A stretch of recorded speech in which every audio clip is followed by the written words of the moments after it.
Magandang araw sa inyong lahat. Heto na ang pinakabagong update sa lagay ng panahon ngayong March 10, 2026, Tuesday. Ngayong araw, dalawang bagay ang sabay nating tututukan. Una, ang kasalukuyang lagay ng panahon sa bansa dahil sabay na kumikilos ang amihan at ang trough ng LPA. Pangalawa, ang low pressure system sa Timog Silangan na patuloy na lumalapit at nakakaapekto sa paligid at may mataas na tsansang tuluyang maging bagyo. Ang tanong ngayon, may pagbabago ba sa galaw nito at gaano kalaki ang magiging epekto nito sa hangin, alon at pag-ulan sa mga susunod na araw? Kung gusto mo naman na lagi kang informed sa lagay ng panahon, huwag kalimutang mag-subscribe dito sa channel. Simulan natin sa overall setup. Sa ngayon, dalawang pangunahing weather systems ang sabay na nakaaapekto sa bansa. Ang northeast monsoon o amihan na nakaaapekto sa Luzon at ang trough of a low pressure area o LPA na nakaaapekto sa Visayas at Mindanao. Kaya ang magiging takbo ng panahon natin ay ganito. Mas aktibo ang pag-ulan sa Visayas at Mindanao dahil sa trough ng LPA, habang sa Luzon, mas nangingibabaw ang amihan na nagdadala ng mas preskong hangin at mga light rains sa ilang lugar. At kahit may mga lugar na light rains lang ang forecast, hindi pa rin tayo dapat kampante dahil sa mga lugar na may scattered rains at thunderstorms, doon tumataas ang banta ng flash floods at landslides, lalo na kapag biglaan ang buhos at tumagal sa iisang lugar. Unahin natin ang mga lugar na direktang apektado ng trough ng LPA dahil dito mas madalas ang thunderstorm activity. Kabilang dito ang Visayas, Mindanao at Masbate. Sa mga lugar na ito, inaasahan ang maulap na kalangitan na may scattered rains at thunderstorms. Posible ang flash floods at landslides. Kung kayo ay nasa mabababang lugar, bantayan ang biglaang pagtaas ng tubig, lalo na sa mga creek at ilog. Kung kayo naman ay nasa mga lugar sa gilid ng bundok, mag-ingat sa posibleng pagguho ng lupa, lalo na kung tuloy-tuloy ang pag-ulan at basang-basa na ang lupa. Iwasan ang pagtawid sa rumaragasang tubig, huwag ipilit ang pagdaan sa baha na hindi mo alam ang lalim, at kapag may kulog,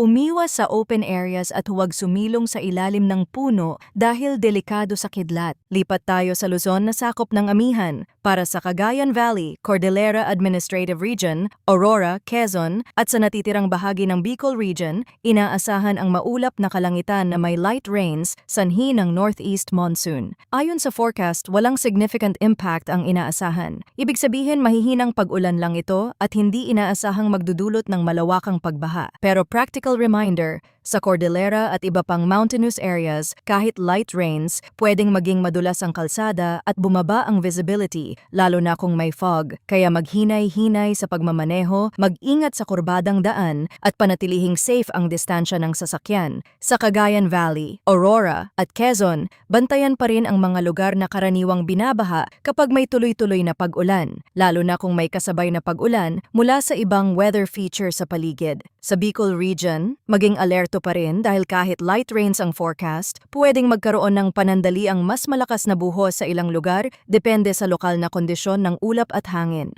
Sa Metro Manila at sa natitirang bahagi ng Luzon, partly cloudy to cloudy skies ang inaasahan na may isolated light rains, sanhi pa rin ng northeast monsoon. Ayon sa forecast, wala ring significant impact ang inaasahan. Ibig sabihin, panandali ang ambon o mahihinang pag-ulan ang posibleng maranasan. Pero sa Metro Manila, kahit light rains, pwedeng magdulot ng traffic at madulas na kalsada. Kaya maglaan ng extra time sa biyahe, mag-ingat sa pagmamaneho, at bantayan ang mga kalsadang madaling bahain kapag biglang bumuhos ang ulan kahit saglit lang. Dumako naman tayo sa hangin at kondisyon ng karagatan. Dahil dito malaki ang epekto sa mga baybaying lugar at sea travel. Para sa Northern Luzon at sa eastern sections ng Central Luzon, Southern Luzon at Visayas, inaasahan ang moderate to strong na hangin na mula northeast. Ang coastal waters dito ay moderate to rough na may taas ng alon mula 2.1 hanggang 3.5 meters. Delikado ito para sa maliliit na bangka at ilang sea travel routes, lalo na sa mga baybaying exposed sa amihan. Kung kayo ay mangingisda o may planong bumiyahe sa dagat, mas mainam na ipagpaliban ang paglayag kung maliit ang sasakyang pandagat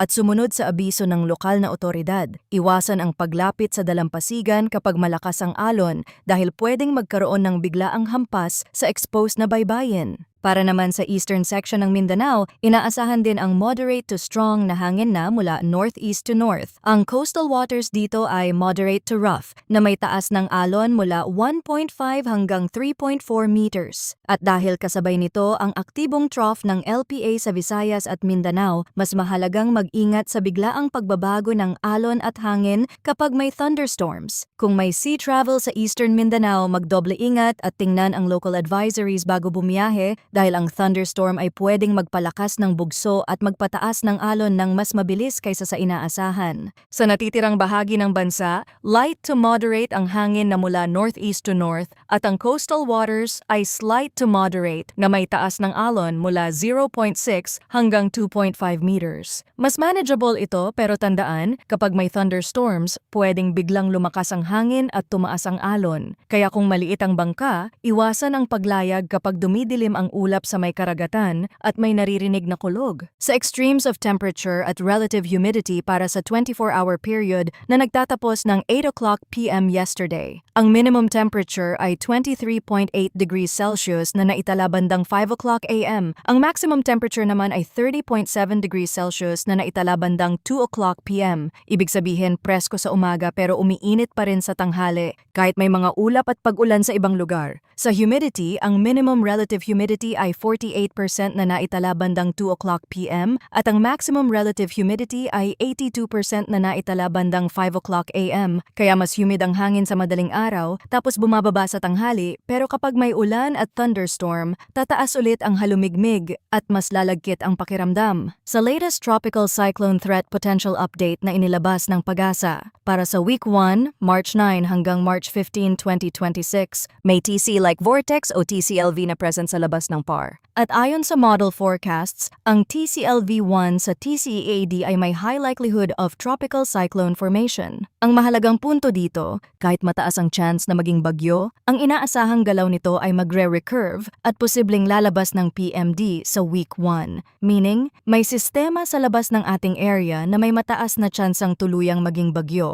Pero ang takbo ng galaw nito ay aakyat pahilagang silangan at lalayo, sa halip na pumasok at tumama sa kalupaan ng bansa. Para naman sa week 2, March 16 hanggang March 22, ang forecast ay nagsasabing may low probability ng TCLV formation over the PMD, kaya ang development ay unlikely sa week 2. Ibig sabihin, sa long-range outlook na ito, mas mababa ang tsansa na may bagong mabubuong sistema na magiging bagyo sa loob ng target dates na iyon. Kung sisilipin naman sa GFS model, makikita rin ang pagkilos ng sistema pahilagang silangan papalayo sa ating teritoryo. Kaya kahit mataas ang tsansa ng development nito sa labas ng PAR, ang magandang balita, hindi inaasahang magkaroon ng direct impact o direktang landfall sa bansa batay sa senaryo na ipinapakita. Pero may isang mahalagang paalala, kahit wala itong direct landfall, pwede pa rin itong maka-impluwensya sa ibang weather systems na umiiral sa bansa. At base sa inaasahang pattern ngayong week, posible tayong makaranas ng isa pang bugso ng amihan.